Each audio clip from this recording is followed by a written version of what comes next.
Assalamualaikum and welcome back to my YouTube channel. I am clinical psychologist Anam Javed.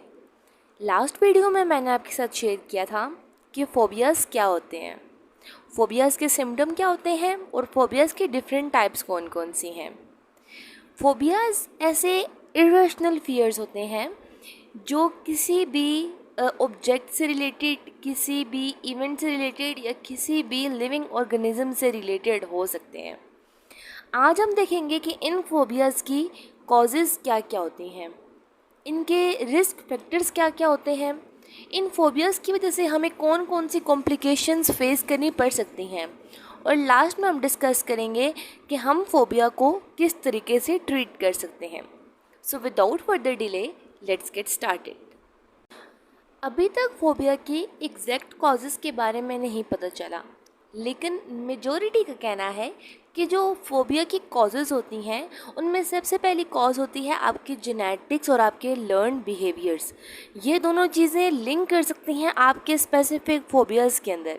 For example, अगर आप में एक तो जेनेटिकली फोबियाज़ आ रहे हैं, दूसरा अगर आपके पेरेंट्स को किसी चीज़ से एंजाइटी है या फिर फोबिया है तो आप में फोबिया के चांसेस बढ़ सकते हैं। अगर आप में कोई फोबिया है, अगर फॉर एग्जांपल आपको हाइट से डर लगता है, आपको स्नेक से डर लगता है, आपको एनिमल से डर लगता है, आपके पेरेंट्स में भी वो चीज़ हो सकती है, आपके सिबलिंग्स में भी वो चीज़ हो सकती है और आपकी जेनेटिक्स में से भी आ रही है। तो ये जो फोबिया था वो आपको एक तो जेनेटिक से मिला और आपके लर्न बिहेवियर से मिला। Second cause of phobia is bad experiences. हमारे बहुत ज़्यादा फोबियाज़ जो होते हैं वो हमारे बैड एक्सपीरियंसेस की वजह से या फिर किसी एक स्पेसिफिक ऑब्जेक्ट के साथ जो हमारे पैनिक अटैक्स रिलेटेड होते हैं उनकी वजह से भी हम में आ सकते हैं। कभी कभी ऐसा होता है कि हम किसी और की ज़ुबानी सुनते हैं, उसके कुछ बैड एक्सपीरियंसेस। फॉर एग्ज़ाम्पल, अगर हमने छोटे होते हुए कहीं सुन लिया कि किसी बंदे को सांप ने डसा और वो मर गया, उस चीज़ का हमारे माइंड पे एक इतना बैड इम्पैक्ट होता है कि हम में स्नेक फोबिया डेवलप होने के चांसेस बहुत ज़्यादा हो जाते हैं। कभी कभी हमारे अंदर जो फोबियाज़ डेवलप हो चुके होते हैं उनकी कॉजेज़ हमारे बैड एक्सपीरियंसेस या फिर हमारे वो एक्सपीरियंसेस जो हमने लोगों की ज़ुबानी सुने हुए हैं वो हो सकते हैं। जी, तो नेक्स्ट कॉज जो हमारे पास आती है वो है reactions and responses to panic और द फियर्स। हमारे जो पैनिक्स अटैक होते हैं और जो हमारे स्ट्रॉन्ग रिएक्शंस होते हैं किसी भी सिचुएशन में या किसी भी ऑब्जेक्ट के ऊपर, उनकी वजह से भी हम में फोबियाज़ डेवलप हो सकते हैं। फॉर एग्ज़ाम्पल, अगर आप किसी सोशल सिचुएशन में थे, फॉर एग्ज़ाम्पल अगर आप लिफ्ट में थे और आपकी लिफ्ट स्टक हो गई थी, आपको वहाँ पे पैनिक अटैक आया, आपको स्वेटिंग होने लग पड़ी, आप डर गए, आपने चीखना चिल्लाना शुरू कर दिया, तो वो चीज़ हमारे लिए एक एम्बैरेसिंग हो जाती है। लाइफ में दोबारा अगर हम कभी किसी ऐसी सिचुएशन को फेस करते हैं तो हमें डर होता है कि हम पहले वाला ही रिस्पॉन्स करेंगे, लोग हमारा मजाक बनाएंगे, हमें लोग जज करेंगे।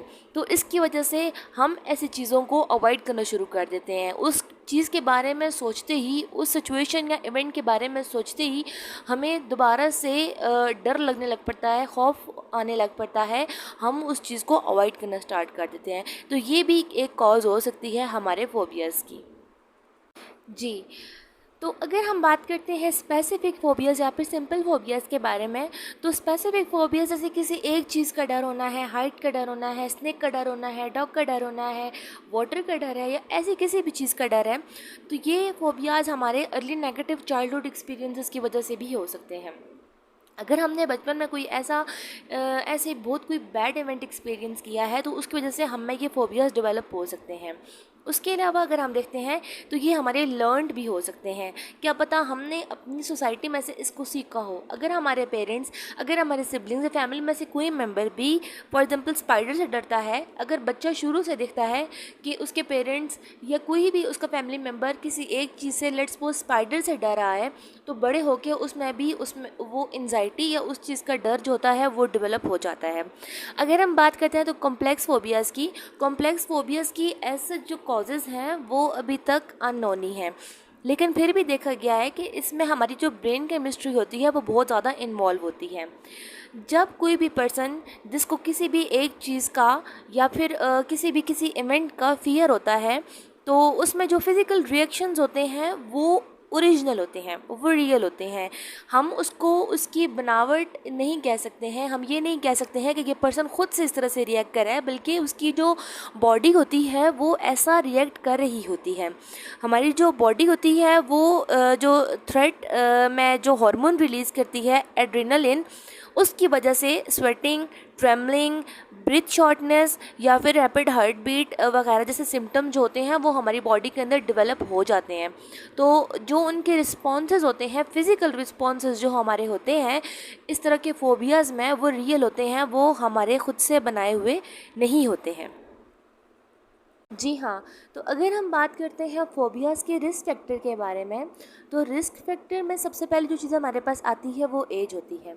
स्पेसिफिक फ़ोबियाज़ आपके बचपन में डेवलप हो जाते हैं। Typically by the age of 10 आप में ये फ़ोबियाज़ डेवलप होने के चांसेस ज़्यादा होते हैं। हमारे रिलेटिव्स में अगर हमारी फैमिली में किसी को किसी चीज़ का फ़ोबिया है या फिर एंजाइटी है, तो आप में फ्यूचर में उस चीज़ की एंजाइटी या फ़ोबिया के चांसेस जो होंगे वो बढ़ जाएंगे। हमारा जो टेम्परामेंट होता है ये भी बहुत इंपॉर्टेंट रोल प्ले करता है। आप हाई रिस्क पे होते हैं फ़ोबियाज़ के अगर आप सेंसिटिव बहुत ज़्यादा हैं, या फिर आप बहुत ज़्यादा एंशियस हैं, या फिर आप बहुत ज़्यादा रिजर्व्ड रहते हैं, या चीज़ों को टिपिकल की जगह पे बहुत नेगेटिव लेते हैं, तो आप में फ़ोबियाज़ के डेवलप होने के चांसेस जो होते हैं वो ज़्यादा होते हैं। नेक्स्ट आपके पास जो रिस्क फैक्टर आता है वो है हमारे बैड एक्सपीरियंसेस। अगर हमें किसी भी चीज़ से, फॉर एग्जांपल अगर किसी बच्चे को बचपन में डॉग ने बाइट किया है या वो इंजर्ड हुआ है डॉग की वजह से, तो उसमें फ़ोबिया होने के चांसेस ज़्यादा होते हैं, उसमें फ़ियर ऑफ डॉग होने के चांसेस ज़्यादा हो जाते हैं।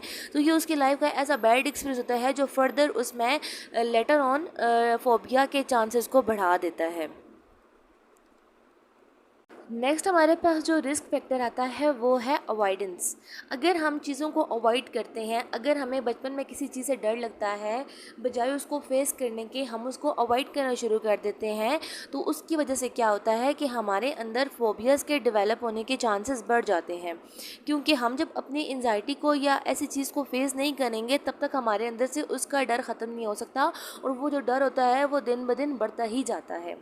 जी, तो अगर हम बात करते हैं फ़ोबिया से होने वाली कॉम्प्लिकेशंस के बारे में, कि ये जो स्पेसिफ़िक फ़ोबियाज़ हैं या फिर जो कॉम्प्लेक्स फ़ोबियाज़ हैं, ये हमारी लाइफ में किस तरह की कॉम्प्लिकेशंस डेवलप कर देते हैं, ये हमारी लाइफ को किस तरीके से डैमेज करते हैं। तो इसमें क्या होता है, सबसे पहले ये हमें बना देते हैं सोशली आइसोलेटेड। हम अपने आप को सोशली आइसोलेटेड कर लेते हैं। ऐसी चीज़ें, ऐसी जगहें जो हमें हमारे अंदर फ़ियर को प्रोड्यूस करती हैं, हम उन चीज़ों से दूर रहना शुरू कर देते हैं। उसकी वजह से क्या होता है कि काम करने में, स्कूल जाने में या लोगों के साथ कनेक्शंस बनाने में हमें बहुत ज़्यादा प्रॉब्लम होती है। ऐसे बच्चे जिनको फ़ोबिया होता है वो इस प्रॉब्लम में बहुत ज़्यादा होते हैं, क्योंकि वो लोनलीनेस में रहना शुरू कर देते हैं और उनको स्कूल में भी बहुत ज़्यादा प्रॉब्लम होती है। वो अपने पीयर से बिल्कुल डिफरेंट बिहेव कर रहे होते हैं, जिसकी वजह से वो अपनी किसी भी सोशल सिचुएशन के अंदर एडजस्ट नहीं हो सक रहे होते।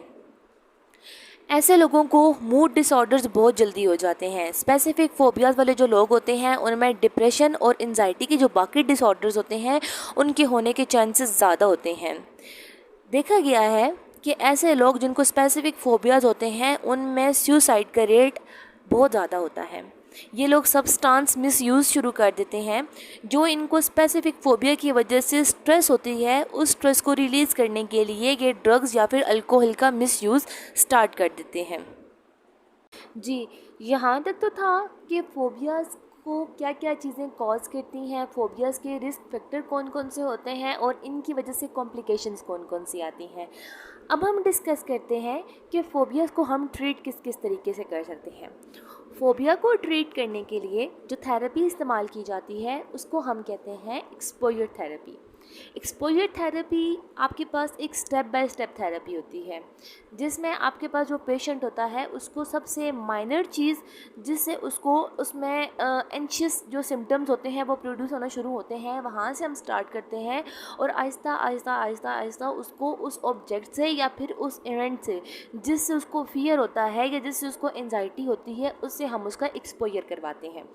फॉर एग्ज़ाम्पल, अगर आपको स्नैक से डर लगता है तो हम क्या करते हैं, सबसे पहले अपने पेशेंट से कहते हैं कि आप स्नैक के बारे में स्टडी लें, कुछ स्नैक के बारे में पढ़ना शुरू करें। वो स्नैक के बारे में नॉलेज गेन करना स्टार्ट करते हैं, फिर उनको आहिस्ता आहिस्ता स्नैक्स की पिक्चर्स दिखाई जाती हैं, फिर उसके बाद उनका एक्सपोजर करवाया जाता है किसी ज़ू में या फिर किसी ऐसी जगह पे जहाँ पे ये रेप्टाइल्स होते हैं, वो उनको दूर से दिखते हैं। आहिस्ता आहिस्ता उनको स्नैक्स के पास लाया जाता है। इस हर स्टेप पे अगर उनको फियर वो फील करते हैं या अगर वो एंशियस होते हैं तो उनका स्टेप बाय स्टेप उनको डीप ब्रीथिंग करवाई जाती है, उनकी मसल रिलैक्सेशन करवाई जाती है, उनको एंटी डिप्रेसेंट्स दिए जाती हैं या ट्रैंक्विलाइजर्स दी जाती हैं ताकि वो अपने आप को रिलैक्स करें। हर एक स्टेप पे जब तक उनके अंदर से फियर ख़त्म नहीं होता, नेक्स्ट स्टेप पे मूव नहीं किया जाता। जब यहाँ तक उनका फियर ख़त्म हो जाता है, एंड में उनको स्नैक के पास लाया जाता है। रियल में स्नैक्स उनको दिखाए जाते हैं और स्नैक्स उनको पकड़ाए जाते हैं। इस तरह से उनके अंदर जो इरेशनल फियर होता है स्नैक्स का, वो आहिस्ता आहिस्ता ख़त्म हो जाता है। ये होती है आपकी एक्सपोजर थेरेपी। एक्सपोजर थेरेपी के अलावा आपके पास जो एक और थेरेपी यूज़ होती है उसको हम कहते हैं गाइडेड इमेजिनरी। इसको हम विजुअलाइजेशन भी कहते हैं। विजुअलाइजेशन का मतलब होता है, इसमें आपके पास जो पेशेंट होता है उसको काउच पे बिठाया जाता है और उसको कहा जाता है कि वो आइज़ क्लोज़ करके उस इवेंट के बारे में सोचे जिससे उसको डर लगता है। जहाँ पे उसमें फियर बहुत ज़्यादा होता है, जहाँ पे उसकी ब्रीथिंग रेट हाई हो जाता है, उसकी हार्ट बीट ज़्यादा हो जाती है, वहाँ पे उसको डीप ब्रीथिंग का बोला जाता है या फिर मसल रिलैक्सेशन का बोला जाता है।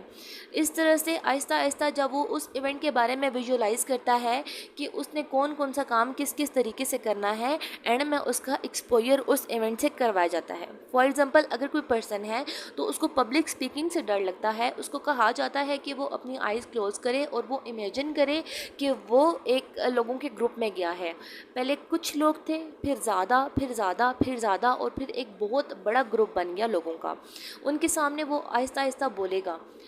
वो ये सब कुछ वो विजुअलाइज़ करता है, वो इमेजिन करता है। उसके बाद जब उसकी इमेजिनेशन में से वो फियर ख़त्म हो जाता है, फिर उसको रियल लाइफ एक्सपोजर करवाया जाता है।